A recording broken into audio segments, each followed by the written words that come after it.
B'investiment ta' 7 miljun euro se tkun qed tinfetaħ fabbrika ġdida tal-kumpanija Gutenberg Press ġewwa Bulebel. Dan bl-għajnuna tal-Gvern permezz ta' Indis Malta. Din il-fabbrika se tkun fuq meda tar ta' 5,000 metru kwadru u barra li se tkun qed tirriġenera l-iskart se tkun qed tagħmel l-ipakjar tal-kartun li maż-żmien żdied id-domanda għalih.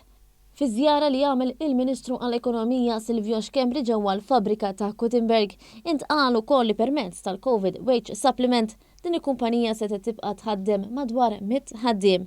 Boleslav Spiteri, direttur tal-kumpanija, ringrazzja lill-Gvern tal-għajnuna finanzjarja li ta'.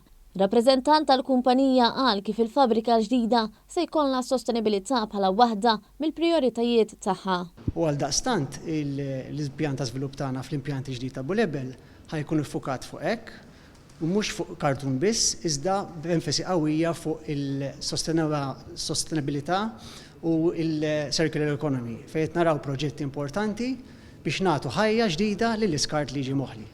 Il-Ministru għall-Ekonomija Silvio Xkembri faħħar l-andament tal-kumpanija li fil-waqt li ħatfet l-opportunità biex tuża l-makinarju tagħha u produċiet visors matul il-pandemija sabet sosten mill-Gvern biex tissalvagwardja l-impjiegi. Hawnhekk huwa eżempju ċar ieħor ta' kif l-għajnuna li tajna fi żmien pandemija permezz tal-Covid Wage Supplement u għajnuniet oħra tat l-enerġija u s-sosten kollu li kien hemm bżonn sabiex kumpaniji bħal Gutenberg komplu jagħmlu kuraġġ li mhux biss ma jkeċċux il-ħaddiema iżda jkomplu jinvestu ġewwa pajjiżna.